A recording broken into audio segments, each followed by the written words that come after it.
ऐसे संतों की हड्डियां हैं जिन्होंने मानवता का जीवन जन कल्याण के लिए लगा दिया, जनहित में ये जीते रहे, औरों के हित के लिए जीते रहे, लेकिन उनको राक्षसों ने मार डाला। तब भगवान ने कहा कि निश्चरहीन कर्म मही और भुज उठाए प्रणकीन और सकल मुनिन के आश्रम में जाए जाए सुखदीन। भगवान ने संकल्प लिया, उसी समय संकल्प लिया कि अब मैं राक्षसों का उद्धार, राक्षसों को नष्ट कर दूंगा, धर्म की स्थापना करूंगा और साधु संतों का उद्धार कर दूंगा। कहते हैं उसी टाइम टेबल में एक गिलहरी ने संकल्प लिया था कि गिलहरी के अंडे थे और समुद्र आया, गिलहरी के अंडों को दबा करके ले गया। तो टेटहरी ने संकल्प लिया था कि मैं समुद्र तुझे सुखा के रहूँगा। और कहते हैं वहाँ से कुछ समय के बाद, कुछ समय बीतने के बाद वहाँ से ऋषि अगस्त निकले। ऋषि अगस्त वहाँ से निकले, उनको बहुत प्यास लगी हुई थी और उन्होंने कहा मुझे हे समुद्र देव, मुझे आप पानी पिला दीजिए, मुझे बहुत प्यास लगी। समुद्र को अहंकार होने के कारण समुद्र ने जब नहीं सुना तो ऋषि अगस्त ने 3 बार आचमन जल ग्रहण किया और सारा समुद्र सूख गया और टेटहरी के वो अंडे निकल आए। टेटहरी ने अंडे उठाए और समुद्र देव ने प्रार्थना की, हे ऋषि अगस्त मुझे क्षमा कर दीजिए, मेरा सारा का सारा अस्तित्व समाप्त हो जाएगा, आप कृपा करके मुझे पुनः ज्यों का त्यों कर दीजिए। और कहते हैं ऋषि अगस्त से जब समुद्र ने प्रार्थना की, टिटहरी के अंडे निकल गए। संभव नहीं था कि टिटहरी का ये छोटा सा संकल्प पूरा हो जाएगा, लेकिन समय आया, टिटहरी का वो संकल्प पूरा हो गया, उसके अंडे निकल आए। और ऋषि अगस्त ने जो है समुद्र को सुखाने के बाद समुद्र ने जब ऋषि अगस्त से प्रार्थना की, विनय किया, तो कहते हैं प्रार्थना से मनुष्य तो क्या देवता भी भगवान के बस में हो जाते हैं। और विनय प्रार्थना सुनकर के ऋषि अगस्त ने पुनः जल को छोड़ा और पुनः समुद्र का अपना ज्यों का त्यों जो है ज्यों की त्यों व्यवस्था हुई, अर्थात समुद्र अपने स्वरूप में आ गया। कहते हैं संकल्प के बलबूते पर सारे कार्य किए जाते हैं और संकल्पों के बल पर सारे विश्व के हर कार्य किए जाते हैं। अगर आप संकल्प ले लें कि नहीं हम भगवान के प्रतिदिन दर्शन करने जाएंगे, तो अगर आपकी तबीयत भी खराब हो जाएगी तो आप उस समय में भी आपकी वो स्थिति नहीं रहेगी कि हम चल ना पाएँ। भगवान फिर शक्ति देता है। संकल्प में बहुत बड़ा पावर होता है और सारा संकल्प के बल पर भगवान भी संकल्प के बल पर इस धरती पर आते हैं। उनका भी उद्देश्य रहता है कि हम धरती पर जाएंगे तो सारा संसार में धर्म की स्थापना करेंगे, राक्षसों को नष्ट कर देंगे, देवताओं और देवताओं का और ऋषियों का जो है उद्धार करेंगे। जब कहते हैं भगवान प्रभु श्री राम जी का समय पूरा हो गया, प्रभु श्री राम जी का जब समय पूरा हो गया तो प्रभु श्री राम जी ने लक्ष्मण जी से कहा कि लक्ष्मण जी आप एक काम करना, हम यहाँ बैठे हुए हैं, हम दोनों यहाँ बैठे हुए हैं, आप कोई भी व्यक्ति द्वार से हमसे मिलने ना आए।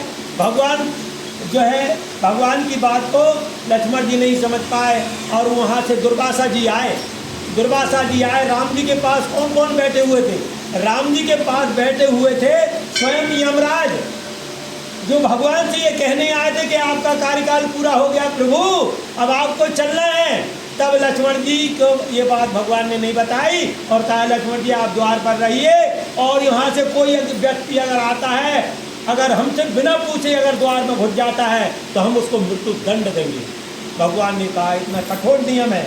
और जब कहते हैं द्वार पर दुर्वासा जी आए, ये भगवान की प्रेरणा थी, और जैसे द्वार पर दुर्वासा जी आए बोले मुझे प्रभु श्री राम जी से मिलना है। बोले आप अंदर नहीं जा सकते हैं, बोले नहीं मुझे आप नहीं रोक सकते हैं, आप जानते हैं मेरा भयंकर क्रोध है और मेरे क्रोध से तुम बच नहीं पाओगे, इसलिए तुम मुझे अंदर जाने दो।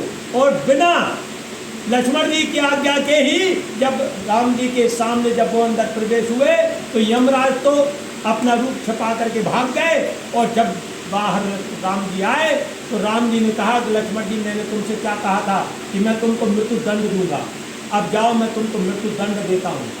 अब प्रभु श्री राम जी आगे जा रहे हैं और जा करके जल में प्रवेश हो गए और पीछे पीछे लक्ष्मण जी भी उस जल में प्रवेश हो गए। बोले प्रभु तुमने ये क्या किया, मुझे क्यों नहीं बताया, और जैसे तुम जल में डूब रहे हो ऐसे मैं भी अपने प्राण गमा रहा हूँ। अर्थात भगवान का वो कार्यकाल पूरा हो चुका था, यमराज वो बात कह चुके थे। ऐसे हम सब का कार्यकाल है, हम तो कठपुतली बने हुए हैं, भगवान हम सबको नचाता रहता है।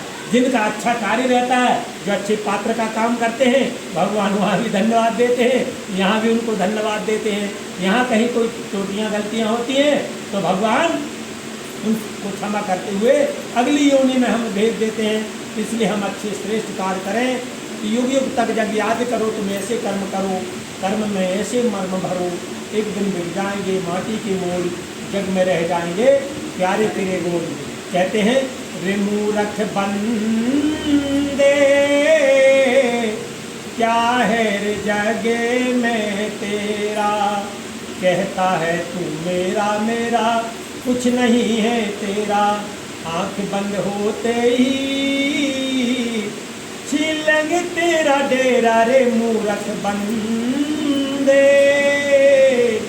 क्या है रे जगे में तेरा, यहाँ रहा सब यही रहेगा खाली आना जाना।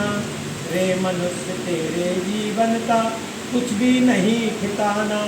तो कहते हैं अब इसमें गंगा जी के बारे में बताया गया, नर्मदा जी के बारे में बताया गया है कि काक होई जो पिकही मराला, अर्थात एक बात जो है मज्जन पान करही तत्काला, और काक होई जो पिकही मराला।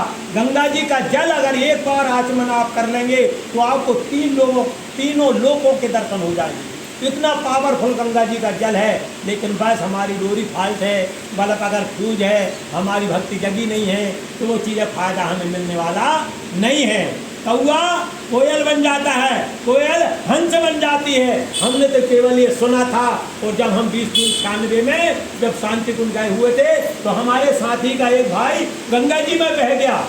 जब बह गया तो उन्होंने गुरुदेव से प्रार्थना की कि हे गुरुदेव, हम तो आपके दर्शनों के लिए आए हुए थे, लेकिन ये लड़का बह गया, आप क्या करें। और कुछ देर बाद वहाँ से एक भाई उस लड़के को पकड़ करके उनके पास ले आए। ये गुरुदेव माता जी की इतनी अपार शक्ति है, इतनी अपार शक्ति, उनकी इतनी विशेष कृपा है कि आप घर से निकल के देखो, आपको खरोच भी नहीं लगने देंगे, कुछ नुकसान नहीं होने देंगे। लाभ ही लाभ का हमें जो है वो तो लाभ ही लाभ प्रदान करते हैं। अर्थात कहते हैं हमारी 5 उंगलियां घी में ही है, फायदे में ही है, घाटे का गुरुदेव के पास कोई सौदा नहीं है। तो गुरुदेव माता जी हमारे जीवन में बहुत बड़ा लाभ प्रदान करते हैं। बोल गायत्री माता की जय, परम गुरुदेव की जय, यज्ञ नारायण भगवान की जय। सभी